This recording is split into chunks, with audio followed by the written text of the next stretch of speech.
I don't think I've ever asked the Lord that. No, never. And I budget every day.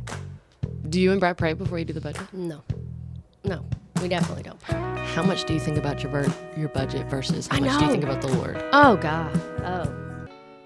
Hey, guys. Welcome to Coffee, Chaos, and Christ. Grab your coffee, take a deep breath, and join us as we talk through the chaos of daily life and how Christ leads us through it all.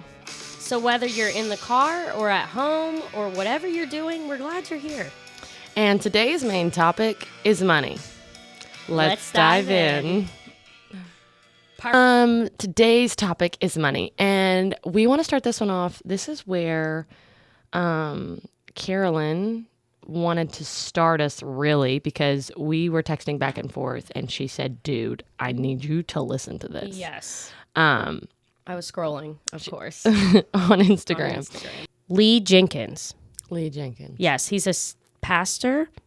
And we'll put his Instagram in the link below for you guys. So if you guys are interested after you hear what he has to say, you can go look him up and follow him if it's something that you would like to do. Okay, so this is the clip that Carolyn sent me yesterday.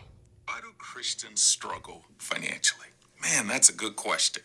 I'll say this first. Every financial problem we have is not an attack from the enemy. In fact, a lot of our financial problems are self-inflicted. Overspending, living beyond our means, impulse purchases, those are usually the things that get us in a mess. But not all financial struggles are our fault. If you are a follower of Christ, your financial struggles may be deeper than what you think. So here are 3 reasons why I believe Christians struggle financially.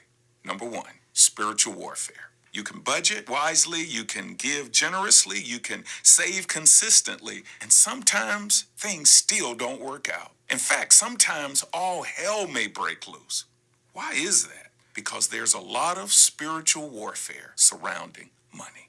Ephesians 6:12 says, we are not fighting against humans. We're fighting against forces and authorities and against rulers of darkness and powers in the spiritual world. So let me tell you, the enemy wants you broke and ineffective, or so rich and self-reliant that you forget about God. So when it comes to our finances, don't just check your budget, check your spiritual armor, because that's where the real fight is. The second reason why many Christians struggle financially is because of the Lord's discipline. You can't just live any kind of way and expect God to bless you financially. If your financial situation is messed up, it might not be the devil, it might be God. He could be trying to get your attention so you can straighten up and get your life together. And the last reason why many Christians struggle financially is because it's a part of God's plan. Sometimes your financial struggle isn't because of sin or Satan. It's because God is preparing you for something greater. I mean, think about Joseph. He was sold into slavery. He was falsely imprisoned, but ultimately he was placed in a position of success. Or think about Job, who lost everything, but then he came back stronger and more blessed than before. We need to understand that God can use financial failure as fertilizer for future success. So, financial struggles aren't always a sign of failure. Sometimes it's a sign that God is working things out for your good. Why do Christians struggle? Okay, so that's what she sent me. Mm-hmm. And immediately after you sent me that, I was already convicted. Right? Because I do love budgeting. Yeah. I do not have a lot of money, but I do love budgeting. Mm-hmm. And I realized when I budget, when he said the enemy wants you, to either be poor or super wealthy because then you'll think you're self-reliant. Yeah. It's definitely a self-reliance thing for me of, I'm the one that manages this money. It's so weird. You think about people who want powers like politicians and things, and I say that. I'm still in that place of that still makes me feel like I have a little power because I control the budget. Dang. And so I can't imagine having a lot of money. Right. And the power I would feel from a lot of money. Yeah. I'm not broke. But I'm like, oh, I get to decide what happens with this money today. So I don't know. Like, I guess I should be praying before I do my budget of, Lord, how include him in it, I guess. Yeah. Yeah, that's because good. I'm definitely, include him. I, tithes is at the top of the list. Right, right. And so I'm like, but I'm talking about like intentionally going, okay, Lord, how can I honor you with the money that you've given me this month? Yeah, and where does this money need to go? Yeah. Besides tithe, right? Yeah. I've never thought about that either because I'm like, oh yeah, tithe. Check that off the box, right? My That's money. key. And we know that this money is from the Lord. Like, we know that. Mm-hmm. But once again, do we... Yeah, this definitely convicted me because it's like, okay, yeah, I know that this money is from the Lord, but am I using it for the Lord? Or is it just for things that I want? Yeah. It's like, nope. Because in my budget, it's because we're trying to survive, right? We're trying to pay for our bills. We're trying to, so we're like, okay, we have to make sure that this bill's paid, this bill's paid. Do we have enough money for food? Do we have, and so you start making, in our list, in our budget, we start making all of the sinking funds because we, tried to follow Dave Ramsey and all those sinking funds are just like extra stuff. Yeah. It's not, so yeah, I don't know. That's really important. I think that was a really good, I don't know. Yeah, that's a good thing to say because at the end of the day, I don't know if you guys know this. Me and Carolyn looked this up.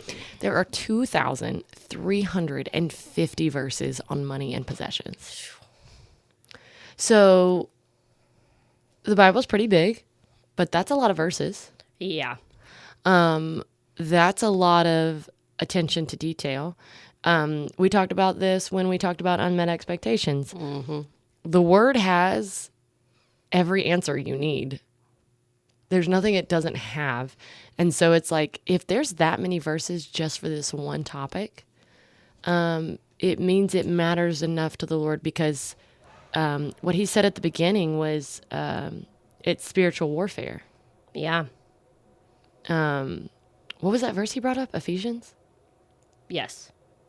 Did you write it down? I didn't write it down. No. Hold on, guys. Let me look this back up. It was the first thing he said on that video. Hold on, let me type it in. We battle not. Yeah. Battle flesh and blood. Mm-hmm. And it's funny. It's Ephesians 6:12. Okay. Mm-hmm. And it says, for we're not fighting against flesh and blood enemies, but against evil rulers and authorities of the unseen world, against mighty powers in this dark world, and against evil spirits in the heavenly places. The moment he said that, I'm going, oh my gosh. I've always seen money as a flesh and blood thing. Yeah. I don't put money in the spiritual world. Right. And what does the enemy use? Yes. I was like, that was my same thought too. I was like, oh man. Because we talk about this verse a lot. Dealing with friends. Yeah, you and I do. About just other things. But I've never thought about this verse when it came to money. Yeah. It's like, what? Yeah, and isn't like the number, like one of the top 3 reasons people get divorced is because of money? Yeah. It's because of money. And then you go, oh my gosh.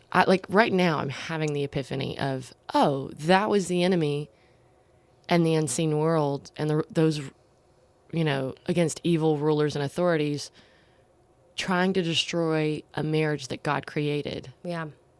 The one thing that shows from the very beginning of time what the Lord's already tried to create is a family. Mm-hmm. And money is the top reason that people can't do it. Yeah. Or one of the top reasons. Right. Yeah. Oh man.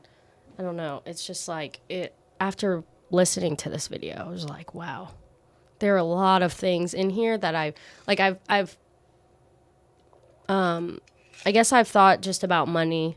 Like, I know that the Lord provides our money for us, but I've never like really sat there, and I've always thought of it as just this like material, tangible thing that I have to have so that I can live and survive. And that, but like, no, yes, like I said, tithe, but like, I've never incorporated Jesus in any of it. I don't know. Yeah, I'm kind of having a wig. I know that's not, guys, listen, I feel like an idiot right now. Yeah, because I'm like, it's like, what do you mean you never thought about this? The Bible tells you how to spend your money. Mm-hmm. And I'm like, you give me the directions and I'll do it well. And that's why I love Dave Ramsey so much. Yes. You know, even the whole line of, so you can give like no one else. Yeah. Like, I want that ability. I want to be able to give a single mom like me a car one day. Like, I want to be able to do that freely. With no stress or worry that, oh no, if I do this, our kids can't eat next week. Yeah. Which is how right now, I guess. I don't know if that's just because financially we just, we're living paycheck to paycheck. But are we really living, like I've just always thought of that, had that mentality. And so I'm like, oh yeah, no, I definitely can't give them a car because now my bills aren't going to get paid. And that's always the mentality that I'm having, is just like, while I'm sitting doing my budget, I'm like, okay, check. Yep. This got paid. This, but I've never sat there and just like prayed and been like, Lord, where do you want this money to go? How can we honor you? Yeah. Even like, what do they say on Ted Lasso? Like, have a memory of a goldfish, be a goldfish, right? Yes. The problem is we actually do that in our daily lives. Yeah. Without even knowing it. How many times has the Lord blessed you or given you a miracle and you just forget about it? Oh yeah.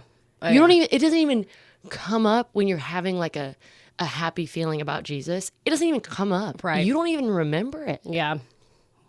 You don't even remember it. It kind of baffles me. I feel like us as human beings, the fallen animals we are, not animals, human beings, the fallen people we actually are goldfish, because we do forget. How can we forget so quickly the things that the Lord's done for us? Because I've had moments where I have given money to people when I barely had anything, and then I would get double that back. Now, I'm not saying that's the reason you should do it. But it's happened where I gave something and I was like, Lord, this is the last bit that we have in the bank. Yeah. But this person needs it. You know? Yeah. And then the Lord, someone else gives, is like, hey, Jordy, I thought about you, It's just incredible how. Well, there's a verse on that, right? I'm pretty sure there's a verse on that. About giving and then being blessed twice as much or something. I swear there's a verse on it. Look it up. But what's shocking to me is that that has happened in my life so many times, and I forget it all the time. I know. I forget it. I'm saying, like, I can't even recall to you. Let's just say, girls, not even 10 years, in the last 5 years, can you recall all the times that the Lord has, I'll say the last year.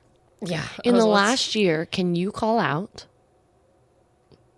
when the Lord has blessed you financially in a way that you didn't see coming, where it either paid a bill or it paid off that loan or it was the last filled up the gas tank? Do you remember those moments? Because I don't. If I remember those moments, it honestly would only be like big moments. Like, when I mean big moments, like a lot of money moments. Yes. Not just like $5, like somebody paying for my meal, yeah. Which is still a blessing. Like, that's still a,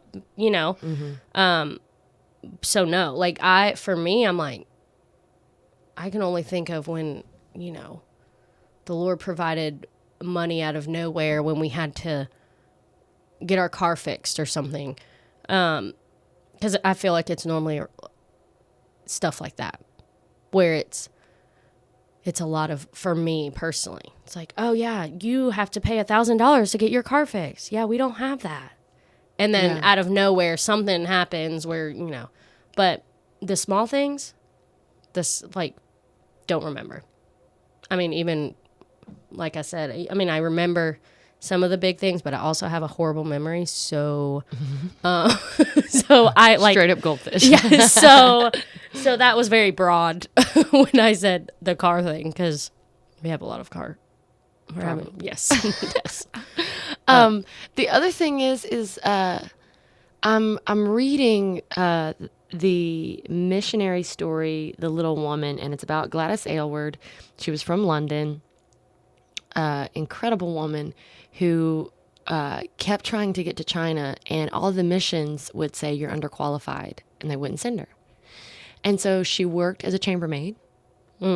It took $44 for a plane, $41 or $44 to get a train ticket to China. And she said, I want a train ticket to China. And she saved up her money. And she goes through all the things that the Lord did, of like, someone would ask her to help at a catering event, or someone gave her clothing because they're like, oh, I don't wear this anymore, and it looks nice on you. And so she would get to keep it, so she wouldn't have to buy clothes. And literally had nothing. And the Lord got her to China without being attached to any mission field, and got her to a place that she needed to be, because there was an older missionary there who was getting closer to the end of her life, who needed someone to replace her in a northern part of China. Wow. In the mountains. And this woman had no money. And it's incredible to me. She was still faithful. Like the Bible says, you get up, you go to work, you budget wisely. She saved up all the money she needed for this ticket, and she went. And anytime that we talk about money as Christians in those situations, I'm like, wow, that's so God, that's incredible. And it's like, the Lord works outside of time. Yeah. And he also works outside of money. Yes. The Lord does not need our money. No. He wants our attention. Right. And it's like, how many things are we going, we are so focused on the material and the flesh and the blood part of this, that we don't go, hey, Lord, how else do you think our budget should go? Right. Right. I don't think I've ever asked the Lord that. No, never. And I budget every day just because I enjoy it too. But like, I'm sitting there like constantly looking at our budget, constantly looking at our bank account. And I'm never asked that. And that was also what was convicting too, is like, not that, I don't know, like I listened to this video and I wasn't like, oh yeah, I know I'm financially struggling, but I was like, I don't think I ever really blamed it on anybody or anything. Yeah. But it was just like, oh yeah, this is self-inflicting. I do spend more than my means, like I do go and buy things that we don't like. I love budgeting, but I'm really bad at sticking to it and being disciplined. Yeah. Here's another convicting part. How much do you think about your budget versus how much do you think about the Lord? Oh God. Oh. Yeah. A lot. I mean, have you seen those memes on Instagram or whatever, and everybody, it's not even a meme. It's just a video, and people are saying, if you treated your Bible the way you treated your phone. Oh, yes, I hate that one. I think about it every time I reach for my phone in the bed. Yes. Oh, God. It's like terrible. They're bringing their Bible to the bathroom while they're sitting on the toilet. And so like, oh, God. So when you said that, how often do I think, I'm like, if I treated my Bible the way that I treated my budget, my Bible would be in my hand all the time. Like, but I don't do that. I don't at all. I don't sit there and I don't even go to the, like you said, how many verses were there? 2,350. I don't think, I mean, I've never gone to the Bible, not never,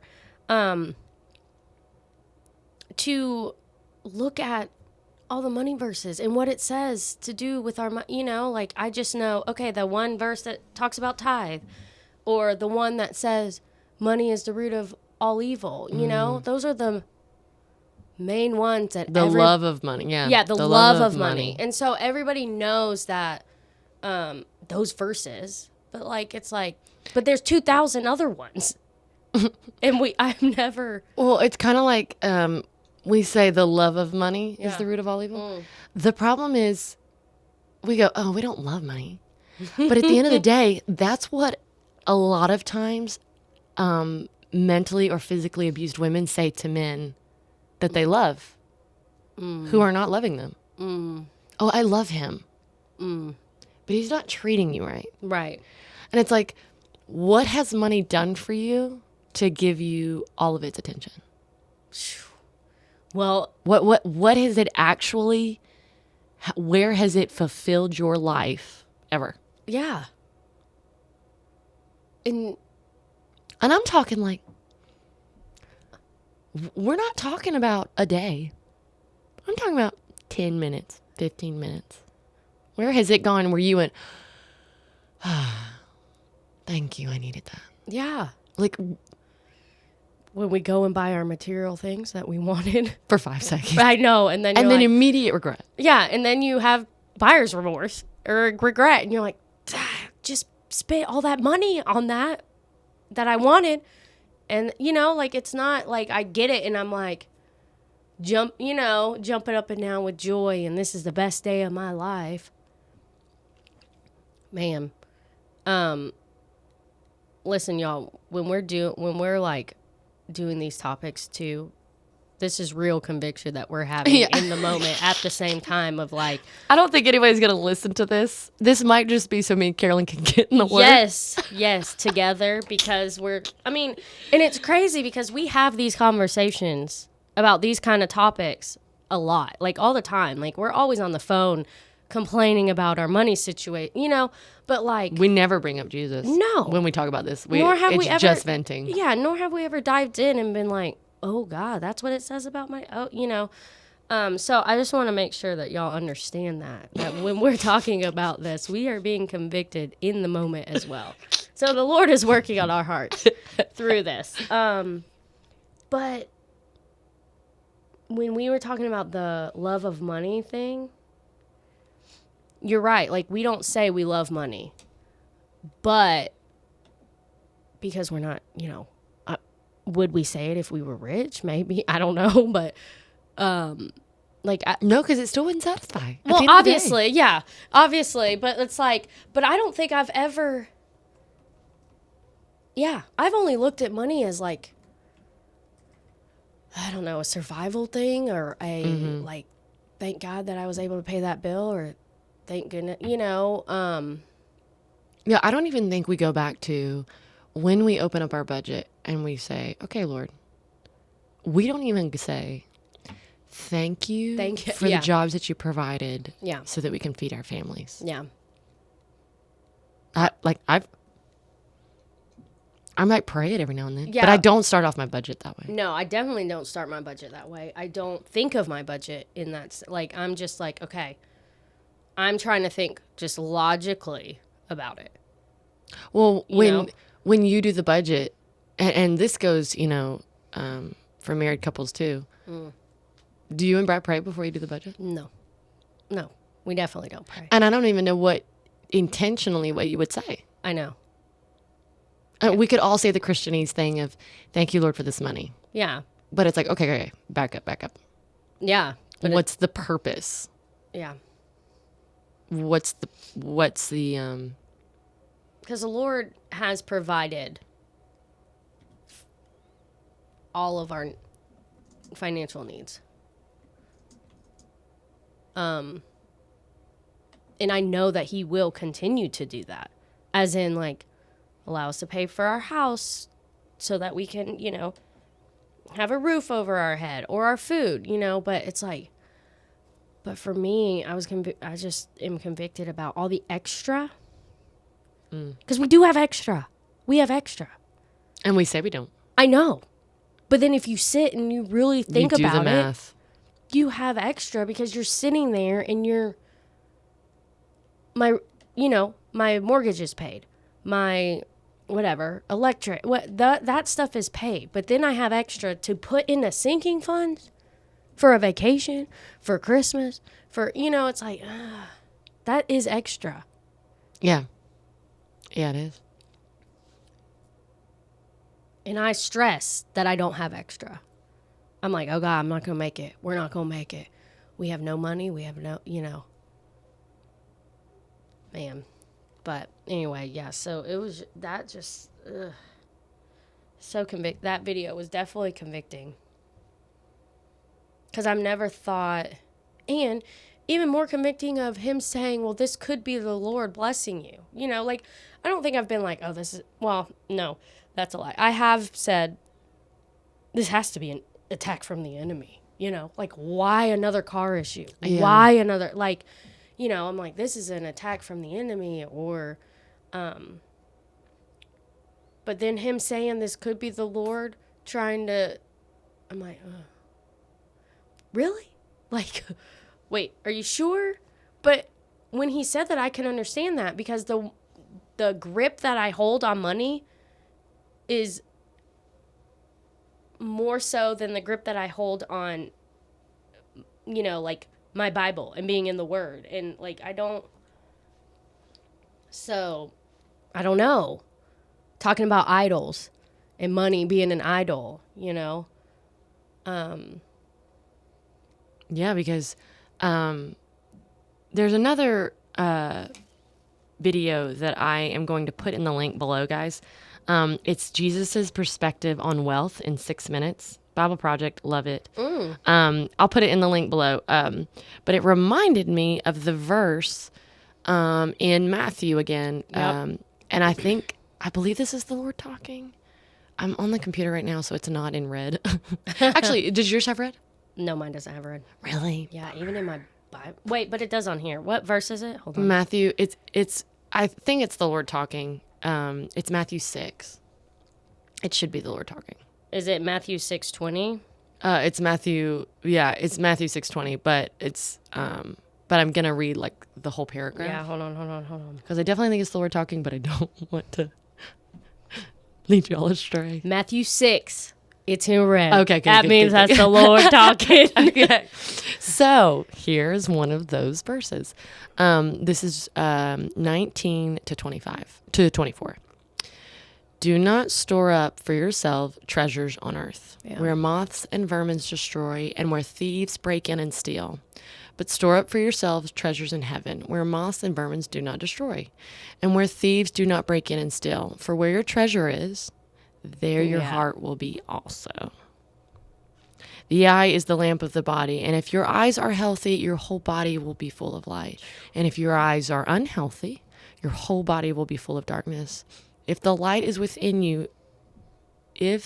the light within you is darkness, how great is that darkness? No one can serve two masters. Either you will hate one and love the other, or you'll be devoted to one and despise the other. You cannot serve both God and money. And that goes to, idols again, too. Yeah. Yeah. Money being an it does. idol. This is coming from his lips. Yeah. And we can say all day, day in and out, oh, yeah, of course I only serve God. I don't serve money. But how many times do you and I get on the phone? I know. And talk about money? I call you when I go, hey, I'm struggling in the budget right now. So what do I do? What do I do? And we sit and talk it out. Yeah, money. For where your treasure is, there your heart will be also.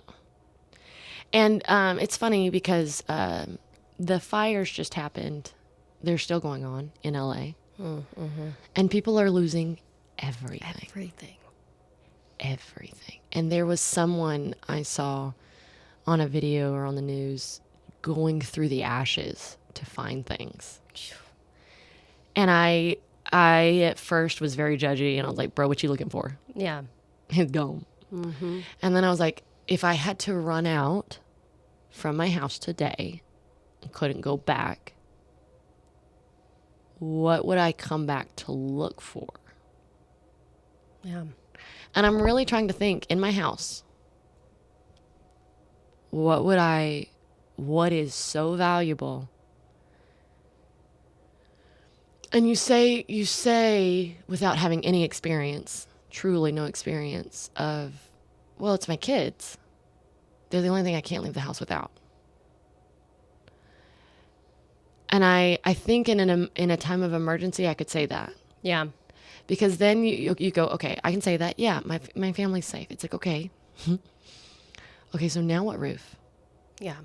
Because I think my brother told me this. There was an apartment for like $5,000 in LA. It was one that didn't get burned down. And the rent went up to $15,000 because now people are just looking for a place. Dang. And it's like people don't know where to go. You know, yes, you have your wealthy people in LA, but you also have the people that work at the coffee shop. You also have your people that work at the restaurant and at the hotels. Mm-hmm. And it's like, where do you don't have a roof now. Mm-hmm. And in that moment, I guarantee y'all I would panic. Oh, yeah. Because at that point, you're all like, we're thinking of material things. You know? Because it's like, all my stuff just got burned down. I have nothing. Even I have to get a new broom. Yes. I have to get pots. Yes. I need this. I need this. I need this. I need this. And it's like, okay. Right now, in that moment, could I breathe and say, Lord, I trust you? Yeah. Right. I feel like out of my will, I could say it. Yeah. But there would still have to be the Lord coming through. Yeah. And me trusting it. Right. There's a sorry guys, I'm in the middle of this book, so I'm going to tell you something that happened in it. Gladys Aylward was in China when Japan and China were at war, and so Japan would attack the villages that she was living in. And so she was dealing with military a lot, and at one time she had a I'm going to call him a general. We're going to say the guy in charge. He might not be a general. Read the book for yourself and you can call me and tell me if he was a general or not. But he came to her one day and he was like, tell me what you know. She's like, I don't know anything. And he's like, tell me what you know. And she's like, I don't know anything. And he was like, you know that I've sinned. She's like, well, yeah, I know you've sinned. And he was like, tell me what you know. Bugged her for 3 days nonstop. Yelling at her, cussing at her. And he said, how did you know I sinned? And she said, well, everyone sinned. The whole world has sinned.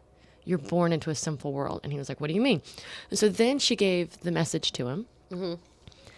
And, the gospel. And he was immediately convicted and followed Jesus. The next day, he went and told all his men, we are not going to pillage and steal from any more villages. And he said, and I'm going to tell you about Christ. Right after that, they left, they didn't come back, and she never heard from him again. Well, she's helping, so she has an inn, and there's all of these soldiers. She has around like 40 soldiers at a time, Japanese and Chinese, that she helps clean their wounds and stuff and then sends them back to their camps. And one day there is this old beggar man come in and he goes, do you remember me? And she's like, I don't know who you are. And someone comes up to her and goes, do you recognize it? That's the general. After he had left her, his entire group tortured him and beat him and took him out of leadership and said, you cannot lead you cannot be with us anymore because you follow Jesus. Denounce him now. And he never denounced him. And for months, they just kept him and tortured him. Jeez. And one of the guys came back, one of his soldiers came and said, I want to follow you again. And he's like, will you lead us? And he's like, no, because you won't let me do Jesus. You know, you won't let me lead y'all with Jesus. And he went, well, then if you won't lead us, then I'll help you escape. And he escaped. And he became a beggar. He comes back to the town with Gladys Aylward. She sees him. She can't believe it's him. You know, she finds all this out. And he only lived a year longer after that, and then he died. But they all called him the older brother. And the kids loved him. The elders loved him. It was very, very sweet. I say that whole story to say, the moment that he gave his life over, immediately a challenge began. And he had 1 year of peace. Yeah. So we truly do deal with the unseen world. Because what would you say of that man? What do you mean? Like, you would go, oh, wow, that's unfortunate. That's a sad story. Oh, yeah. But he was living out the true soldier of Christ. Yes. Throughout his life, and was a beggar. So the enemy was going, oh, you want to follow Jesus? Okay. Yeah. Well, I'll show you how bad it can really be. It reminds me of just screw tape letters. Yeah. And how, like, yeah, when you think everything is going well in your life, like that general or whatever, like it was just because it was the enemy. Like, he was living in the constant, you know what I mean? Like, yeah, they were raping and pillaging through towns. Yeah. And stealing things. Like, even, I don't know. Yeah, it's like he was sitting in that, he thought he had everything, and everything was so good. But that's because that's where the enemy wants to keep you, is in that. Yeah, I was like, can you imagine being the leader? And then your men keeping in that you. mentality, yeah. And torturing you. Not even just like letting you run off. And because he spoke the name of Jesus, the enemy's like, oh no, what are you doing? You know. Yeah, because in our heads, in our small, finite minds, we go, oh, as I was reading, I was like, oh my gosh, they're all going to come to Jesus and protect Gladys Aylward's town. Is literally where my That's head went. That's what I thought when you were telling me. I was like, he's going to tell all his people. Yes. And it wasn't. Yeah. It wasn't. And it's, that's how important it is. Because, you know, we're talking about these people that don't have homes right now in LA. Or still here. Yeah. During the flood. Yeah. You know? Who lost everything. It's like, man. I think I've been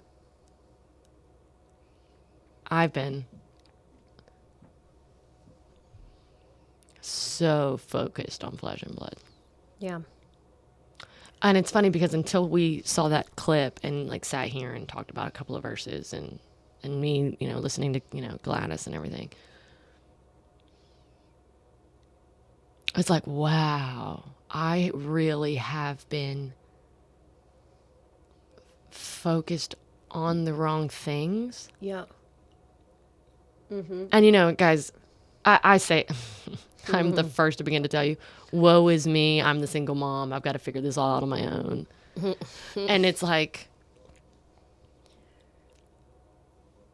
I've got to pay this. I've got to pay that. But it's crazy because we all have different situations but there is 2,000 verses for everyone that is the exact same. Yeah. For us, for, you know, you who's divorced, for me who's, you know, married and has a family. Yeah. Like, it's for everyone. Yeah, it's like, but we're all, you know, it doesn't matter what your situation is, I guess. I guess I'm just really seeing of like, oh my gosh, I can't believe the lies I've believed and the lies I've listened to Yes. as far as the enemy is concerned about money. About money. Mm-hmm. Because I'm going to look this up. But there's a crazy number out there about how many ads we see a day. Yeah. And I don't want to butcher this number, so I'm going to look this up really quick for you guys. Yeah, the marketing thing. Yeah, that got me this Christmas. All of those ads. Ads do we see on average per day? Okay, so it's widely accepted that the number of ads we see a day is somewhere between 4,000 and 10,000. However, to see the upper end of the range, we have to see 625 ads every hour. Assuming we spend 8 hours a day sleeping. Oh. Lord. Oh, God. Yeah. And it's funny, like, as we were sitting here talking about this, I'm like, oh my gosh. Everything we do, everything we see, everything. It's surrounded by money. And distraction. Yes. My kids. Ugh. My kids. Yeah. Not to kids, but just like, because when I did that, I was like, oh yeah, that kind of came out. No. But like it, and then you have all of these, and nowadays we have all the access to everything so quickly and easily when it comes to the money aspect and being able to spend money whenever you want. Oh God, I was on Amazon the other day. That's what I'm saying. The goal of Amazon, I watched a documentary on this, was how could we, if we had a magic world, have someone think about something they want and have it to them the next day or that day immediately, like that. Jeez. And they've done it. They've done it. Oh, yeah. And me, I go, oh, my sons need some pencils. Yep. $5.99 for a set for thick that's triangular, blah, blah, blah. Great. I'll buy that. Don't have to go anywhere. I don't have to go anywhere. And I went, oh, it's $5.99. And I'm on Amazon Prime, so it'll just show up in 2 days and it'll be fine. Mm-hmm. And then I go, oh, we need another, I need a bin to put those pins in. Oh, $4.99? Great. Yep. And I've spent the whole food budget. Yes. In a span of 2 weeks because I'm going, oh, we need a little da-da-da. Oh, we need a little da-da-da. Yep. I was even talking about even Target. You just drive up. Use the app. You just drive up. Boom. You don't have to get out. You don't have to lift a finger.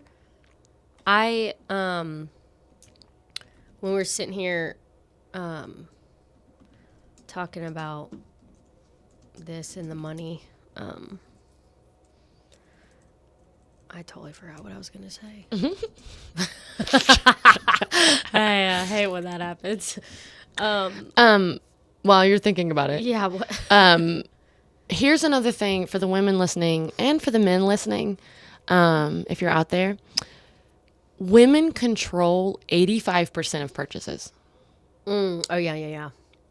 So when we talk about divorce and money and things like that, that's a big number. That's a big number. Amazon caters to us. Yeah. And if you have a wife out there who is an Amazon shopper like I am, be patient, be gentle with her. However, though, you need to sit down with her and go, babe, there's 2,350 verses. Yes. About money. We need to talk about this. And then speaking of, thank you, Jesus, for reminding me. Oh, yay. But what is our like generation all about now? Like that has happened with social media and people. Everybody is an influencer now. Yeah. There are so many Amazon influencers out there. There are so many like influencers to promote. So, okay, forget ads, like physical, like, like something that just pops up on. Mm-hmm. Everybody out there now is a walking ad because those influencers, they get me all the time. I'm like, because they're on there trying stuff on and because they just bought who knows how much money worth of clothes on Amazon so that they could promote. And they're trying stuff on. And so they're letting you see what it looks like, what it, and then they have the link on there and you click and you go. And I'm always like constantly, I'm like, I have a problem when it comes to shopping. We've already, I have admitted this multiple times to multiple people. But I'm like, dang. Like, I go on and I click that link and I'm like, oh, yeah, I like this. And I don't even add it to the cart. I don't buy it. I just hit the heart on Amazon. Yeah. So it just adds to my list, right? And so, but I'm like, y'all, like, it is... Those influencers are spending so much money on stuff to then, like, make money back. I don't know. Like, I'm not, if that's how you make money and if that's what you work hard for and do, that's fine. I'm not knocking it. But, but it is like, I don't know. It is. It's another, I feel like it's just another idol. It is. Money is an idol, but like everybody is like, whether you're rich, whether you're poor, whether like. Yeah. It's funny. You talk about influencers. Forget influencers. I was at a kid's basketball game yesterday and I saw a mom with these pair of jeans that I thought looked cool and trendy. And she looked so legit in them. And I was like, I need a pair. Yes. Because then I'll look like that. Yes. It's so bad. It's so bad, y'all. Like money, like. So we've established that that money is bad. Money, the Lord is outside of money. Yes. The Lord is outside of money, and we need to recognize that. Mm-hmm. And we need to pull ourselves outside of money. Yes, there are plenty of verses to tell you how to control your money, how to move your money, and that verse, in Matthew 6 is really, really important. So I guess wrapping all this up, do you include the Lord in your finances? Yeah. Do you and your spouse include the Lord in your finances? Just talking, all this out, could you see with all the apps, all the distractions, all the advertisements, that all of the apps that are easy to get something to you very quickly, where you don't even have to think about it. I don't know if y'all know this or not. I don't know if you listen to Dave Ramsey or not. One of the biggest things that he taught us was to use cash, because they found there's a study that actually proved that if you swipe a card or you tap your phone, there is no pain sensor that goes off in your head. If you because nothing actually leaves your physical body. Yeah. If you hand someone cash, it gives a pain response. Because you actually see it. You actually see something leaving you. And getting deducted. Like, subtract, Yeah. So, one thing I can encourage you to do. Yeah. 3 small things. If you get anything out of this episode, you definitely should be using cash. Yeah. You definitely need to include the Lord in your finances. Before you even sit down, take a deep breath and go, Lord, what do you want to accomplish? How can I honor you? Mm-hmm. And third, you need a budget. Yes. It's scary to look at. It's not fun to look at. Some of us are crazy and we enjoy putting the numbers down on a piece of paper. Yes. But you need to put it down on a piece of paper. And you need to be willing to be gentle, soft, and kind when you're dealing with your spouse in this area, because this is where the enemy gets us. Yeah. This is where the enemy goes, you're a family, and my goal is to destroy you. To tear you apart. To kill you. Mm-hmm. And one of the ways he can do it is with money. And so if you come to the Lord and say, Lord, this is our marriage. We want to honor you with it, and we want to keep it safe. Yeah. We trust you with our money. Yeah. I know that is way easier said than done, but also recognizing that if you say that immediately, the enemy becomes seen. Oh, yeah. And you can go, oh, that's who I'm really fighting. I'm not fighting my spouse. Right. Right. His whole goal is to separate us and to kill us and not have community. Yeah. So, yeah. Yeah. I also want to emphasize that we are not experts on money. We are still learning about money every day. You know, we are still being convicted daily about this topic and subject. And so, yes, we are not experts. We do not have it together. Like I said, I'm living paycheck to paycheck still, you know.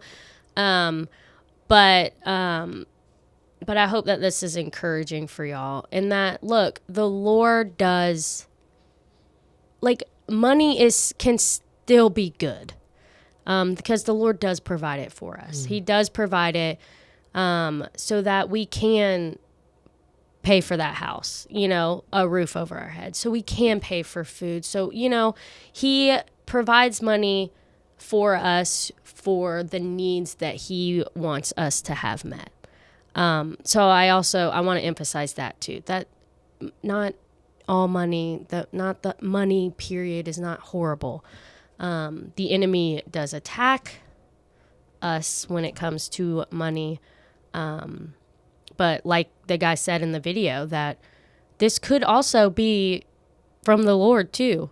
The way that, like, what is He trying to tell you? What is He trying to, like, is the Lord trying to tell you that this is an idol in your life and you need to lay it down? For me, that's probably what I've gotten out of this whole conversation, is that I do put money as an idol most days. So anyway, I wanted to emphasize all of that too. It's just like, money can still be good, you know? Yeah. For me, after looking up all the statistics, I'm like, okay, I need to be off my phone. My kids need to be out of the house, and we need to go touch grass. Yes. And we need to be outside way more, because if we're outside, no one can advertise to my kids when we're in the yard. I know, right? It's like, how can we run away, get away from it? Just like go outside, get outside your house. Yes. I want to leave y'all with this verse, and then Carolyn will close us out in a prayer. But we're going to go back to Matthew 6. I think Matthew 6 is gold. Yes. Bro. I'm going to read a small piece of it. And also, guys, don't forget, I will leave in a link in the description below. If you are struggling with money, Dave Ramsey is one of my heroes on this earth. Yeah. He has really helped me in a lot of different areas. I'll link him down, his YouTube channel down in the description below. And I'll also link down the Bible Project video about possessions in there. But I want to read this verse for y'all really quick. Matthew 6:25-27. Therefore, I tell you, do not worry about your life, what you will eat or drink, or about your body, or what you will wear. It is not life more than food, and your body more than clothes? Look at the birds of the air. They do not sow or reap or store away in barns, and yet your heavenly Father feeds them. Yeah. Are you not much more valuable than they? Can any of you, by worrying, add a single hour to your life? Man. Well, let me close this out in prayer, especially after hearing that verse. That's a good reminder that the Lord is in control of everything. We don't have to worry. But anyway, Lord, thank you for, I just want to thank you for allowing us, Jordan and myself, to be able to talk about this subject today, to get in the Word about money, Lord, and be convicted, because there are things that I have learned, that Jordy has learned today, and hopefully that you guys have all learned too, is that we need to lay this stuff down, because you are in control. You're the one who provides the money for us. Lord, I pray that we can, when we talk about money or when we're budgeting, Lord, that we can come to you first, that we can ask you, Lord, what do you want us to do with the money that you have provided for us? Lord, and I just am grateful that we have been able to talk about this, that we've been able, that all of our listeners have been able to hear us just be real on here about money and how we're not perfect, Lord, because we need your help when it comes to this, Lord, because we are battling against the enemy. And you're the only one who has and can defeat the enemy. Lord, so thank you for this time. Thank you for this fellowship. Thank you for allowing us to get into the word. In your precious name we pray. Amen. See you next time, guys. Bye.